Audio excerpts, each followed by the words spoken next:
నమస్తే N9 TV Telugu news కి స్వాగతం. ముందుగా ముఖ్యాంశాలు.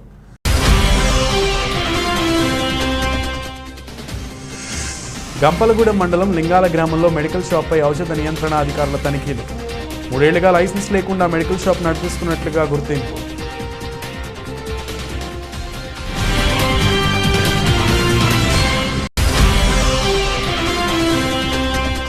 చెత్త డంపింగ్ యార్డ్ తరలింపుపై మరోసారి పోరుబాట పట్టనున్న సిపిఐ.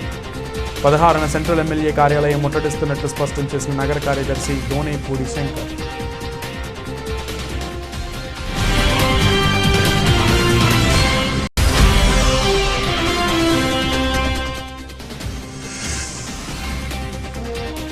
గాంధీనగర్ 36వ డివిజన్లో గడప గడపకు మన ప్రభుత్వం కార్యక్రమం. పాల్గొన్న ఎమ్మెల్యే మల్లాది విష్ణు.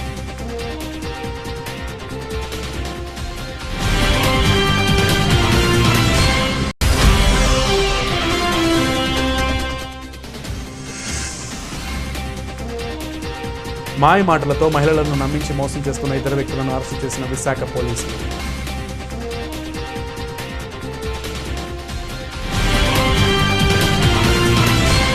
ముఖ్యమంత్రి జగన్మోహన్ రెడ్డికి పాలాభిషేకం చేశారు ఆర్ఈసీఎస్ సిబ్బంది. 1974లో అనకాపల్లి గ్రామీణ విద్యుత్ సహకార సంఘం సంస్థను స్థాపించి నేటికి 48 సంవత్సరాలు కావస్తున్న రాష్ట్ర ప్రభుత్వం ఆర్ఈఎస్ సంస్థానం ఏపీ ఈపీడీఎస్సీఎల్ విలీనం జరిగే గత 6 నెలల నుండి వినియోగదారులు అనేక రకాలుగా ఇబ్బందులు పడుతున్నారని, యథావిధంగా ఆర్ఈసీఎస్ కొనసాగించాలని రాష్ట్ర మంత్రి గుడివాడ అమర్నాథ్ ముఖ్యమంత్రి జగన్మోహన్ రెడ్డిని ఒప్పించి యథావిధంగా ఆర్ఈసీఎస్ కొనసాగించాలని సాధించినందుకు వినియోగదారులు మరియు సిబ్బంది మంగళవారం ఆర్ఈసీఎస్ ప్రధాన కార్యాలయ సిబ్బంది యూనియన్ అధ్యక్షులు రవికుమార్, ప్రధాన కార్యదర్శి మల్లా పరదేశీ నాయుడు ఆధ్వర్యంలో విజయోత్సవాలు నిర్వహించారు.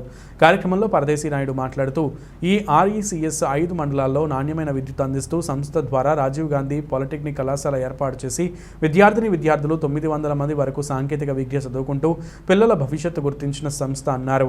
రైతులకు 9 గంటలు నాణ్యమైన కరెంటు అందజేస్తామన్నారు. రాష్ట్ర మంత్రి గుడివాడ అమర్నాథ్కు జగన్మోహన్ రెడ్డికి కృతజ్ఞతలు తెలిపారు. మరింత బాధ్యతగా పనిచేస్తామని అన్నారు.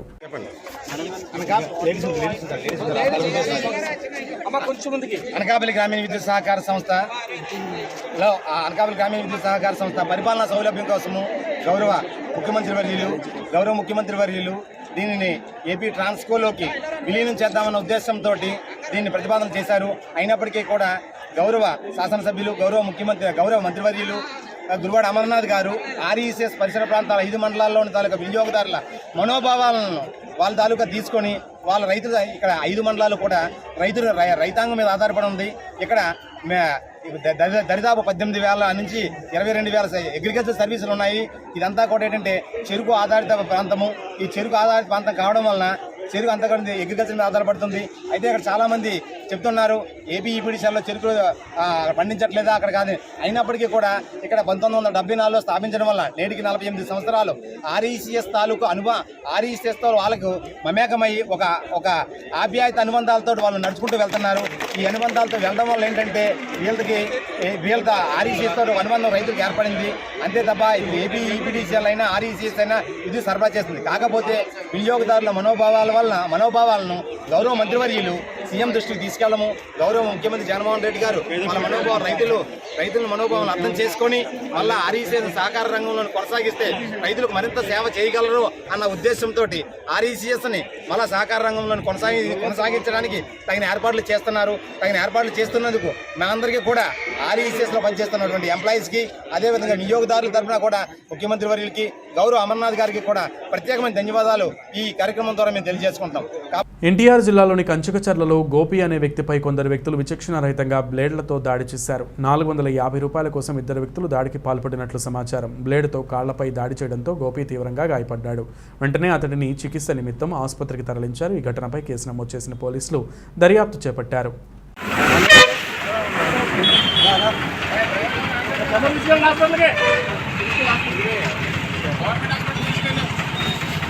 ఎమ్మెల్యే మల్లాది విష్ణు గడప గడపకు మన ప్రభుత్వం కార్యక్రమం కొనసాగుతుంది. ఈ కార్యక్రమంలో భాగంగా గాంధీనగర్ 36వ డివిజన్లో ఆయన పర్యటించి ప్రజల సమస్యలు అడిగి తెలుసుకున్నారు. ఈ కార్యక్రమంలో డిప్యూటీ మేయర్ శైలజారెడ్డి, స్థానిక కార్పొరేటర్ బాలి గోవింద్ పాల్గొన్నారు. ఈ సందర్భంగా ఎమ్మెల్యే మల్లాది విష్ణు మాట్లాడుతూ ప్రజల సమస్యలు పరిష్కరించడమే గడప గడపకు మన ప్రభుత్వం కార్యక్రమ ప్రధాన లక్ష్యమన్నారు. విజయవాడ నగర ప్రజలకు 9,000 ఇళ్లు అమరావతిలో కేటాయిస్తే చంద్రబాబు కోర్టుకు వెళ్లి అడ్డుకున్నారని, అర్హులైన ప్రతి ఒక్కరికి సొంతింటి కల నెరవేరుస్తున్నామని పేర్కొన్నారు. పొత్తుల కోసం ప్రతిపక్ష పార్టీలు నీచ రాజకీయాలు చేస్తున్నాయని ఆయన మండిపడ్డారు. 10,000 మందికి హామీ పత్రాలు ఇచ్చారు. ఇల్లు అమరావతిలో గవర్నర్పేట కానీ, గాంధీనగర్ కానీ, ఉక్కలంపాడు కానీ, నెల్లు రోడ్డు కానీ పక్కనటువంటి ప్రజలందరికీ అందుబాటులో ఉంటుందనే ఉద్దేశంతో అమరావతిలో స్థలాలు ఇవ్వడం జరిగింది. దాదాపు 9,000 చిల్లర. చంద్రబాబు నాయుడు గారు ప్రభుత్వం ప్రజలకి ఎవరికి మంచి చేయకూడదు అనే ఉద్దేశంతో కోర్టుకు వెళ్ళాడు. ఇక్కడ 9,000 మంది మన నియోజకవర్గంలో, సిటీలో 25,000 మంది ఉన్నారు. ఎవరు ఇబ్బంది పడకూడదు అనే ఉద్దేశంతో ముఖ్యమంత్రి గారి దృష్టికి తీసుకెళ్తే ఒక 4 రోజుల క్రితం ఇమ్మీడియట్గా స్థలాన్ని కొని ఆ 25,000 మందికి, మన నియోజకవర్గంలో ఉన్నటువంటి 10,000 మందికి ఇళ్ల స్థలాలు ఇవ్వండి అని చెప్పారు. ఇళ్ల స్థలాలు కొని ఇచ్చి 1,80,000 కేంద్ర ప్రభుత్వం, రాష్ట్ర ప్రభుత్వం కలిసి ఇచ్చి మిగతా 35,000 రూపాయలు బ్యాంకులతో రుణాలు తీసుకుని త్వరితగతిన ఇల్లు నిర్మించాలి అని చెప్పనేది ప్రభుత్వం యొక్క ఆలోచన. ఎందుకంటే అద్దెకున్ని ఇళ్ళు అద్దెకట్టలేనటువంటి పరిస్థితిలో ఉన్నారు. వారందరికీ త్వరితగతిన ఇల్లు ఇవ్వాలి అని చెప్పినది జగన్ గారి ఆలోచన, జగన్ గారి విధానం. కాబట్టి ప్రతి డివిజన్లోనూ కూడా హౌసింగ్కు సంబంధించినటువంటి సమావేశాలను పెట్టాలి అని చెప్పని కమిషనర్ గారికి చెప్పడం జరిగింది. బీజేపీ నేతలపై ఎమ్మెల్యే మల్లాది విష్ణు ఆగ్రహం వ్యక్తం చేశారు. ఆంధ్ర రాష్ట్ర సంక్షేమం గురించి మాట్లాడే నైతిక హక్కు బీజేపీ నేతలకు లేదన్నారు.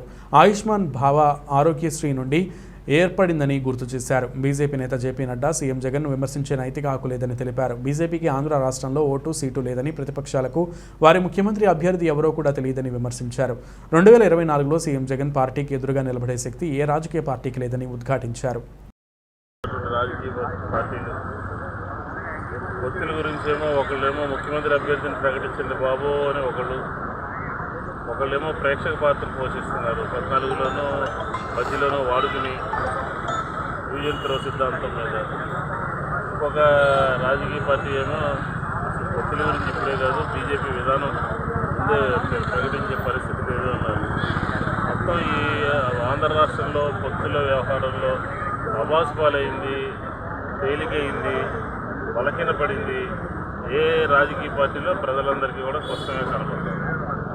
ఇలా జేపీ నడ్డా ఆంధ్రప్రదేశ్లో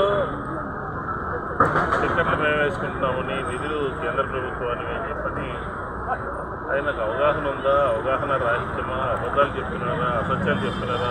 ఆంధ్రప్రదేశ్ని మోసం చేయాలనుకుంటున్నారా?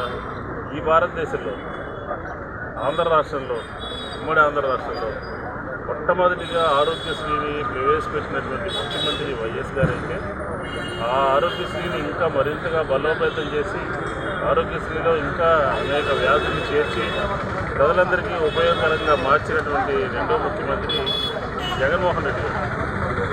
చెత్త డంపింగ్ యార్డు తరలింపుపై సిపిఐ మరోసారి పోరుబాట పట్టనుంది. ఇందులో భాగంగా 16న సెంట్రల్ ఎమ్మెల్యే కార్యాలయం ముట్టడిస్తున్నట్లు ఆ పార్టీ నగర కార్యదర్శి తోనేపూడి శంకర్ స్పష్టం చేశారు. డంపింగ్ యార్డులో చెత్త వేసేదే కార్పొరేషన్, తగ్గాల పెట్టేది కూడా మున్సిపల్ కార్పొరేషన్ అని మండిపడ్డారు. గడప గడపకులో ఎమ్మెల్యే విష్ణుని నిలదీయాలని ఆయన పిలుపునిచ్చారు.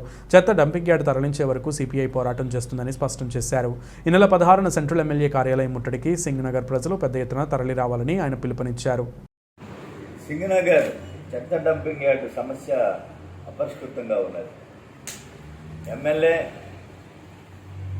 డిప్యూటీ మేయర్, మున్సిపల్ కార్పొరేషన్ అధికారులు, కార్పొరేటర్లు సింగనగర్ ప్రాంత ప్రజల జీవితాలతో చెలగట్టమాడుతున్నారు. చుట్టూ ప్రహరీ గోడ కట్టిస్తున్నారు. కార్పొరేషన్ వాళ్ళే తగలబెడుతున్నారు చెత్తని, వీరే తగలబెట్టిస్తున్నారు. మళ్ళీ ఫైర్ ఇంజన్లు వీళ్ళే తీసుకొస్తున్నారు. దగ్గరుండి మీడియాకి షో చేస్తున్నారు. ప్రజల్ని మభ్య పెడుతున్నారు. ఎంతకాలం ఈ చాటుమాటు వ్యవహారాలు అని చెప్పేసి ఎమ్మెల్యేని సూటిగా ప్రశ్నిస్తున్నాం. వాళ్ళ గడప గడపకు వైసీపీ అని తిరుగుతున్నారు. ప్రజలు నల్లియాల 1,00,000 మంది ప్రజల జీవితాలతో ఆరోగ్యంతో చెలగాట మారుతున్నటువంటి చెత్త డంపింగ్ యార్డుని తొలగిస్తారా లేదా? ప్రత్యామ్నాయం చూపిస్తారా లేదా? ఎంతకాలం ప్రజలు అనారోగ్యానికి గురవ్వాలి? ఏమవుతుంది వాళ్ళ కాలుష్య బోర్డు? మామూలు మధ్యలో జోగుతుందా అని చెప్పేసి నేను ప్రశ్నిస్తున్నా. కాబట్టి అనేక దఫాలుగా సిపిఐ ఉద్యమాలు చేసింది. అందువల్ల ఎమ్మెల్యే అనేక సార్లు తీసుకొచ్చాం, మేయర్ దృష్టికి తీసుకువెళ్ళాం, కమిషనర్ దృష్టికి తీసుకువెళ్ళాం, స్థానిక కార్పొరేటర్ దృష్టికి తీసుకువెళ్ళాం. పెద్ద పెద్ద వాగ్దానాలు చేశారు మేము సింగనగర్ బంధు తీసుకొచ్చినప్పుడు. ఇప్పటి వరకు వేసం కూడా కదల్లా ఫైల్. కాబట్టి రేపు 16వ తేదీన ఎమ్మెల్యే కార్యాలయాన్ని ముట్టడిస్తున్నాం. ప్రజా సమస్య ఇది. మాకేం వ్యక్తిగతంగా ఎవరి మీద దేశం ఉండాల్సిన అవసరం లేదు. వాటి ప్రజలు కూడా గడప గడపకు వైసీపీ కార్యక్రమాలు ఎమ్మెల్యే నిలదీయాల. సింగనగర్ ప్రజలు రోజుకి 550 టన్నుల చెత్తను తీసుకువచ్చి వారానికి ఒకసారి తగలబెడుతూ ప్రజల్ని మోసం చేసేటువంటి చర్యని సిపిఐ గారి తీవ్రంగా నిరసిస్తున్నాం. 16వ తేదీన ఎమ్మెల్యే కార్యాలయం ముట్టడి కార్యక్రమంలో పెద్ద ఎత్తున సింగనగర్ ప్రజల్ని పాల్గొవలసిందిగా సిపిఐగా విజ్ఞప్తి చేస్తున్నాం. కృష్ణా జిల్లా గుడివాడ కొడాలి నానిపై ఫైర్ అయ్యారు గుడివాడ మాజీ ఎమ్మెల్యే రావి వెంకటేశ్వరరావు. నిన్న చంద్రబాబు రావి కుటుంబంపై అనుచిత వ్యాఖ్యలు చేసిన నాని నన్ను బియ్యం సన్నాసి నోటుకొచ్చినట్లు మాట్లాడుతున్నాడు, టీడీపీ సన్నబియ్యం సన్నాసి నోటుకొచ్చినట్లు మాట్లాడుతున్నాడు. టీడీపీ హయాంలో గుడివాడలో జరిగిన అభివృద్ధిపై బహిరంగ చర్చకు సిద్ధం.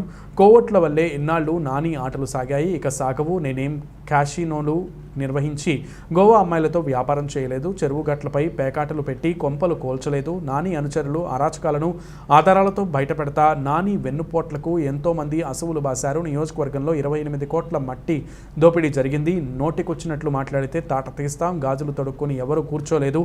నాడు తన తండ్రి పట్టు బట్టకపోతే జిల్లా తెలుగు యువత నీకు వచ్చేదా అంటూ రాజకీయ భిక్ష పెట్టిన చంద్రబాబుని తిడతావా? 2024లో తనపై గెలవాలని ఛాలెంజ్ యథా రాజా తదా ప్రజ అన్నట్లు 420 ముఖ్యమంత్రి మాదిరే వైసీపీ నేతలు తయారయ్యారు అని విమర్శలు చేశారు. ఇక్కడ కూడా అదేవిధంగా చేయమని చెప్పి మాకు చేతులు కట్టేశారు. ఇవాళ మేము అది ఊరుకునేది లేదు, రోడ్డు ఎక్కుతాం, ఏదో తాడోపేడు తేల్చుకుంటాం. అలాగే ఈరోజు ఇంకోటి కూడా మాట్లాడుతున్నాడు. ఇవాళ నాకు ఒక్క అవకాశం ఇస్తే ఏ ఒక్క అవినీతి జరగకుండా ఇసుక దోపిడీ జరగనివ్వను, క్యాజినోలు పెట్టి గోవా నుంచి అమ్మాయిలు తెచ్చి వ్యాపారం చేయను, అది మట్టిగా హామీ ఇస్తున్నా. ఇవాళ చెరువుల గట్ల మీద ప్యాకాటు పెట్టి ఎన్నో కుటుంబాలు నష్టపోతున్నాయి. దానికి బాధ్యత ఎవరు? వాళ్ళు ఏదో అనుకున్నావు, నేను పుడింగి నేను ప్యాకాడిస్తే గొప్ప అనుకున్నావు. ఎన్నో కుటుంబాలు నాశనం అయిపోయినాయి నీ వల్ల అని చెప్పి నేను హెచ్చరిస్తున్నా. మొన్న కూడా క్యాజినో పెట్టినప్పుడు ఏం చేశాడు? అమ్మాయిలు వాళ్ళ ఆధారాలు ఉన్నాయి, ఫ్లైట్ టికెట్లు ఉన్నాయి, సమాధానం చెప్పాలి. పారిపోయాడే. ఏమనంటే నాకు తెలియదు అంటాడా, నాకు సంబంధం లేదంటాడా?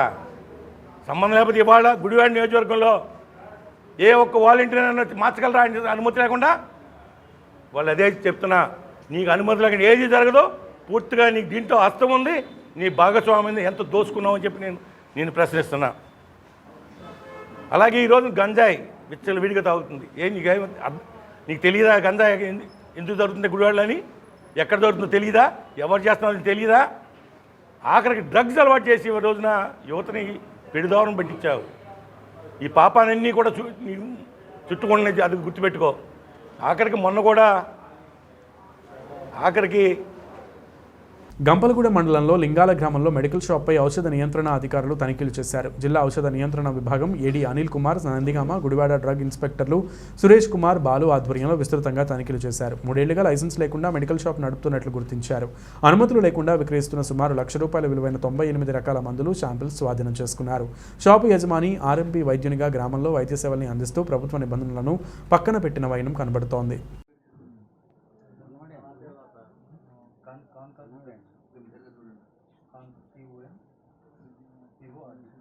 10వ తరగతి ఉత్తీర్ణత శాతాన్ని పెంచేందుకు ప్రభుత్వం అడ్డదారులు తొక్కిందని టీడీపీ ఆరోపించింది. విద్యార్థులకు ఉన్నత స్థాయిలో తర్ఫీదు ఇచ్చేందుకు ఉపాధ్యాయులను ప్రోత్సహించకుండా వారిపై ఒత్తిడి పెంచే దిశగా వాగ్వివాదాలకు కూడా దిగిందని టీడీపీ నేత పల్లా శ్రీనివాసరావు ఆరోపించారు. ప్రభుత్వ వైఫల్యం కారణంగానే ఉత్తీర్ణత శాతం పెంచడంలో ఘోరంగా వైఫల్యం చెందిందని, ప్రభుత్వానికి చిత్తశుద్ధి లేకపోవడం విద్యార్థులను ఉత్తీర్ణత సాధించలేకపోయిందని ఆగ్రహం వ్యక్తం చేశారు. నాడు నేడు అంటున్నారే తప్ప పర్యవేక్షణ లేకుండా పోయిందని అన్నారు. బస్ యాత్ర అని చెప్పి ఒకసారి ప్రజలందరినీ కూడా బీసీలకి వెనకబడిన అణగారిన వర్గాలకి మేము ఎన్నో రాజకీయంగా లబ్ధి చేకూర్చాం, మేము ఎంతో అభివృద్ధి చేశామని చెప్పి ఒకసారి బస్ యాత్రలు చేస్తూ ఇంకొకసారి వచ్చి ఇంకొక వైపు మరి బీసీ నాయకులు వేధిస్తున్నారు. మీరు ఇటు సోషల్ మీడియాలో ఏదో పోస్ట్ పెట్టారని చెప్పి ఎమ్మెల్యే గారు చెప్పారని చెప్పేసి గౌరీ శిరీష గారిని, అలాగే అప్పిలి వెంకటేష్ అని చెప్పేసి అచ్చెన్నాయుడు గారు పిఎన్ ఆయన తీసుకుని మాకు తెలుగుదేశం పి అంటే మాకు Telugu Desam party social media coordinator Appili Venkatesh అని చెప్పి ఆయన అలాగే వేధించారు. ఒకవైపు సోషల్ మీడియాలో పోస్టులు పెట్టారని చెప్పేసి కేవలం వాళ్ళకి పైచాచిక ఆనందం పొందుతూ వీళ్ళని హింసించడం ఎంతవరకు మీకు తగరా అని చెప్పేసి మేము అడుగుతున్నాం. ఇదే కాకుండా అలాగే బీసీ నాయకులు ఎవరైనా సరే కంప్లైంట్ పెడితే మళ్ళీ ఆమె మీద యాక్షన్ లేదు. సోషల్ మీడియాలో ఇష్టానుసారం పోస్టులు పెట్టినటువంటి ఆదిరెడ్డి భవానీ గారు ఆవిడ కంప్లైంట్ ఇచ్చింది, ఏమైనా యాక్షన్ తీసుకున్నారా? అలాగే గౌరీ శిరీష గారు కంప్లైంట్ పెట్టారు, ఏమైనా యాక్షన్ తీసుకున్నారా? అలాగే పంచుపర్తి అనురాధ గారు సోషల్ మీడియాలో ఆవిడ మీద పోస్టులు పెట్టారని ఆవిడ కంప్లైంట్ పెడితే ఏమైనా పోలీసు యాక్షన్ తీసుకుందా? సిఐడి యాక్షన్ కానీ ఏదైనా? ఇదే కాకుండా గ్రీష్మ ఆవిడ వెనక అనగారిన వర్గాలకు చెందినటువంటి ఆవిడ కూడా కంప్లైంట్ ఇస్తే తెలుగుదేశం పార్టీ తరఫున ఏమైనా యాక్షన్ తీసుకున్నారో? ఒక కాసి వెనకబడిన వాళ్ళు కంప్లైంట్ ఇస్తే వాళ్ళ మీద యాక్షన్ ఉండట్లేదు. అలాగే ఇంకో కాసు వచ్చి మేము వెనకబడిన వారికి చాలా సామాజిక న్యాయం చేశామని చెప్పి బస్ యాత్ర చేస్తున్నారు. ఇంకో కాసి ఎప్పటి నుంచో పేరున్నటువంటి వెనకబడిన వర్గాలకు చెందినటువంటి గౌరీ శిరీష గారిని వేధిస్తున్నారు. ఇదే కాదు, అలాగే అచ్చెన్నాయుడు గారిని తీసుకెళ్లి సుమారు జైల్లో పెట్టారు. వెనకబడిన వర్గానికి సంబంధించినటువంటి కాదా అంటే పోనీ అందులో ఏమైనా ఉందా? ఒకసారి కోర్టులో అయితే మళ్ళీ అక్షింతలు వేస్తుంది. ఇదే కాకుండా కోన రవికుమార్ గారు ఇప్పుడు ఈవిడ్ని మన ఈ ప్రాంతం సంబంధించిన విశాఖపట్నం ప్రాంతం సంబంధించిన మీకు చెప్పక్కర్లే. ఇది మంచి పద్ధతి కాదు. ఈ పద్ధతి మీరు మానుకోండి. బీసీల మీద మీకు ప్రేమ ఉంటే మీ పార్టీలో నాయకులను అభివృద్ధి చేయండి, ఇంకా మంచి అందరం ఎక్కించండి. అంతేగాని ఎదురు పార్టీ వాళ్ళని అణగదొక్కుదాం, వాళ్ళు ఆర్థికంగా ఇబ్బందులు పెడదాం, వాళ్ళకి మానసికంగా వేధిద్దాం అనేది వైసీపీ. ఏపీలో వైసీపీ ఎమ్మెల్యేలకు ప్రజల నుంచి ఊహించని పరిణామాలు ఎదురవుతున్నాయి. గడప గడపకు మన ప్రభుత్వం కార్యక్రమంతో ప్రజల్లోకి వెళుతున్న నేతలకు ప్రజల నుంచి ప్రశ్నల రూపంలో ప్రతికూల పరిస్థితులను ఎదుర్కొంటున్నారు. తాజాగా అనకాపల్లి జిల్లా నర్సీపట్నం వైసీపీ ఎమ్మెల్యేకు ప్రజల నుంచి నిరసన సెగ తగిలింది. గడప గడపకు ప్రభుత్వం పేరుతో పర్యటిస్తున్న నర్సీపట్నం వైసీపీ ఎమ్మెల్యే పెట్ల ఉమాశంకర్ గణేష్ని ప్రజలు పలు సమస్యలపై నిలదీశారు. ఈ క్రమంలో ఎమ్మెల్యే అనుచరులకు మహిళలకు మధ్య వాగ్వాదం చోటు చేసుకుంది. దీంతో ఎమ్మెల్యే కార్యక్రమం కాస్త ఉద్రిక్తతగా మారింది.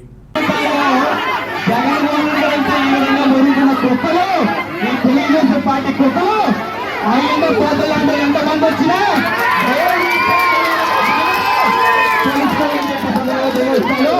మరో 30 సంవత్సరాలు ఈ రాష్ట్రానికి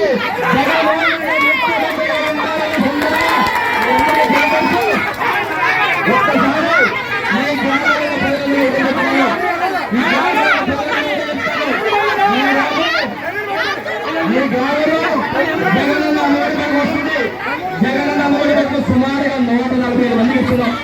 ఈ 145 మంది కూడా ఒక తెలుగుదేశం పార్టీ వాళ్ళు, ఒక వైఎస్ఆర్ పార్టీ వాళ్ళు, వేరే పార్టీ కాదు, ఒక్కరు కాదు, అన్ని పార్టీకి సంబంధించి పార్టీలతో సంబంధం లేకుండా అది తెలుగుదేశం వేరే పార్టీ వైఎస్ఆర్ ఏదైనా సరే బడికి వెళ్ళే సార్లు బడికి వెళ్ళే ప్రతి ఒక్కరికి కూడా సంఘటన 150 మంది సంగతి ఈ గ్రామ ప్రజలందరూ కూడా తెలుసుకోవాలి. అలాగే వైఎస్ఆర్ రైతు భరోసా ఇచ్చాం. ఈ రోజు సుమారుగా వైఎస్ఆర్ రైతు భరోసా సుమారుగా 230 మందికి ఇచ్చాం.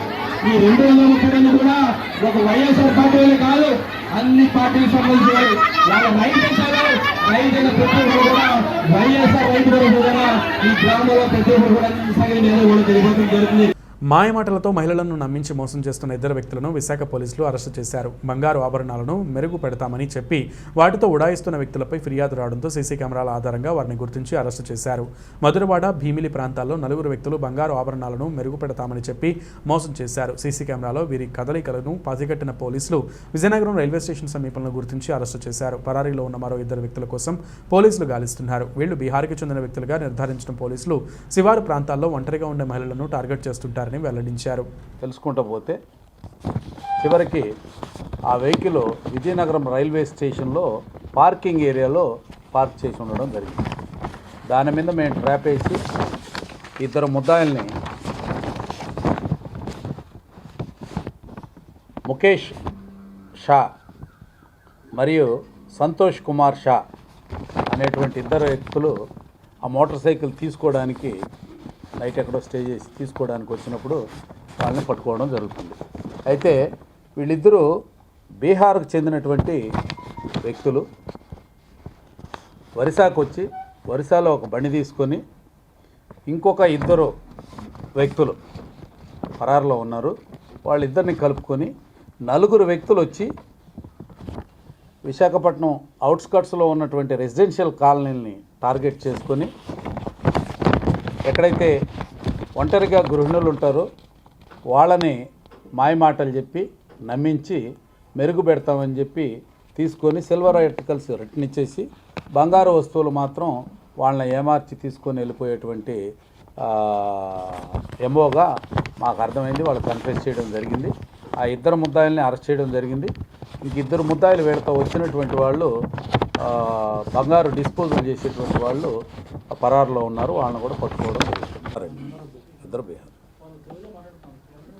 అంటే వచ్చిరాని తెలుగులో మాట్లాడతారు, కొంతమంది హిందీలో మాట్లాడతారు. వీళ్ళు ఏంటంటే వీళ్ళు ఎన్నుకున్న ఏమో డ్రెస్ ప్యాటర్న్ ఎలా ఉందంటే వైజాగ్ కాబట్టి ఎక్కువ మంది ఈ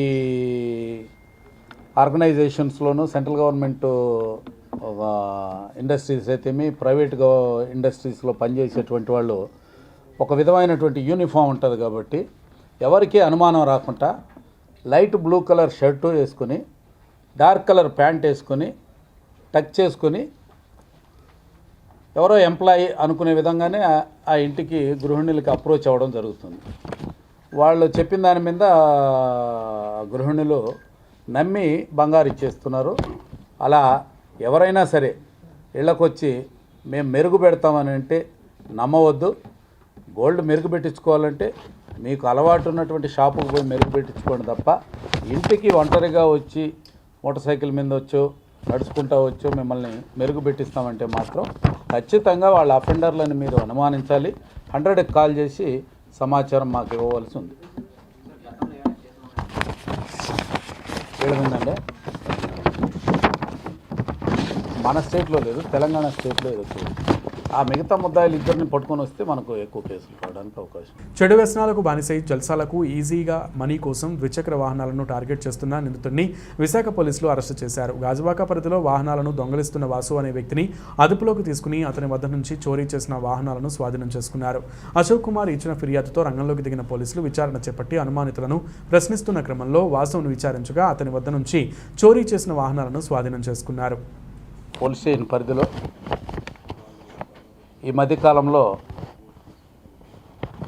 2 వీలర్ వెహికల్స్ ఇంటి ముందు పార్క్ చేసి ఉంటే లాక్ బ్రేక్ చేసి రాత్రిపూట దొంగతనం చేస్తున్నట్టు మాకు కంప్లైంట్స్ రావడం, కేసెస్ నమోదు చేయడం జరిగింది. అందులో భాగంగానే ఫిర్యాదుదారుడు అయినటువంటి అశోక్ కుమార్ గారు ఆయన స్టీల్ ప్లాంట్లో కాంట్రాక్ట్ బేస్ మీద ఉద్యోగం చేస్తుంటాడు.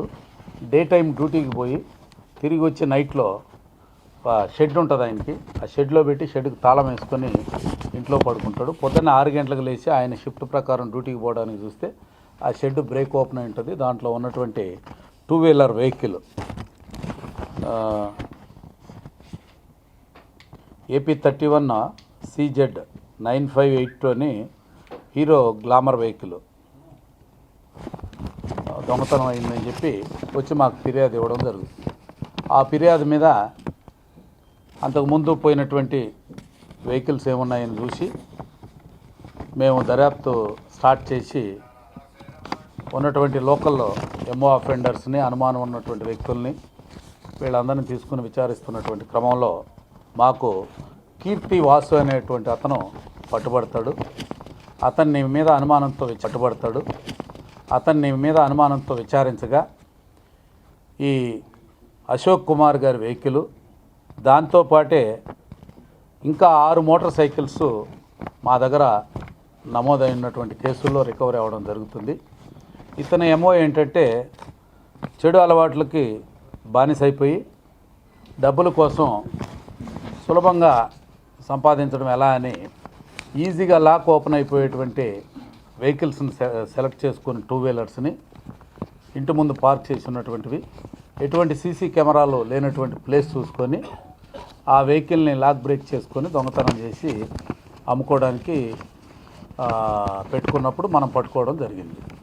ఆ సీజ్ చేసినటువంటి వెహికల్స్ 7 వెహికల్స్ బయట పెట్టున్నాయి.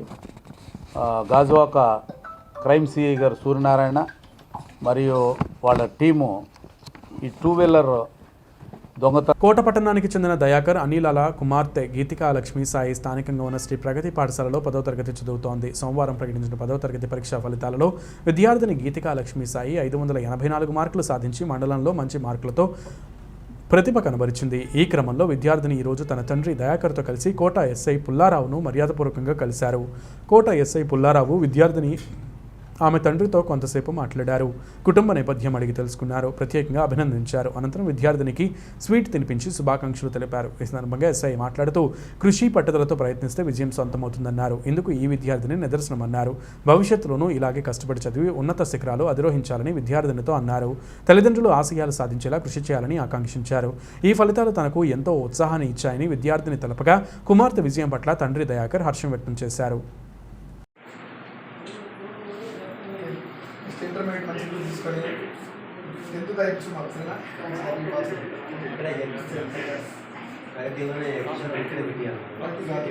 ఎంఐ మార్క్స్కి మంచి కాలేజ్ ఫ్రీ సీట్ ఇస్తారు. అంటే దగ్గర చూసుకున్నాం, డబ్బులు ఏం అవసరం లేదు, ఫ్రీ సీట్ ఇస్తారు. 585 అంటే మీకు చైతన్య నారాయణ కాలేజీలో ఫ్రీ సీట్ ఇస్తారు. స్పాన్సర్ కూడా చేసేదాన్ని కంపెనీస్ కూడా ఆడి ఇప్పటికే ఫోన్ స్టార్ట్ అయిపోయి ఉంటాయి. మీకు స్పాన్సర్ అవసరం లేదు, కంపెనీ కూడా అమౌంట్ కూడా ఇస్తారు సార్. బులెటిన్ ముగించే ముందు హెడ్లైన్స్ మరొకసారి.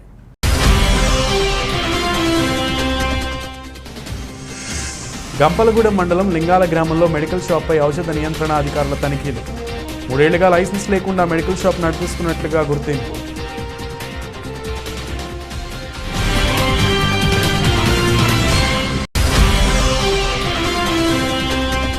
చెత్త డంపింగ్ యార్డు తరలింపుపై మరోసారి పోరుబాట పట్టనున్న సిపిఐ. 16న సెంట్రల్ ఎమ్మెల్యే కార్యాలయం ముట్టడిస్తున్నట్లు స్పష్టం చేసిన నగర కార్యదర్శి దోనేపూడి శంకర్.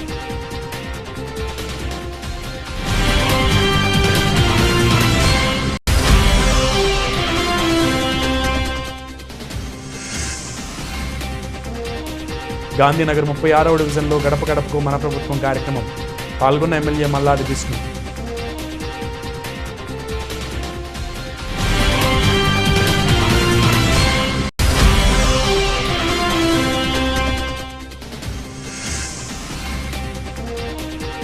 మాయ మాటలతో మహిళలను నమ్మించి మోసం చేస్తున్న 2 వ్యక్తులను అరెస్టు చేసిన విశాఖ పోలీసులు.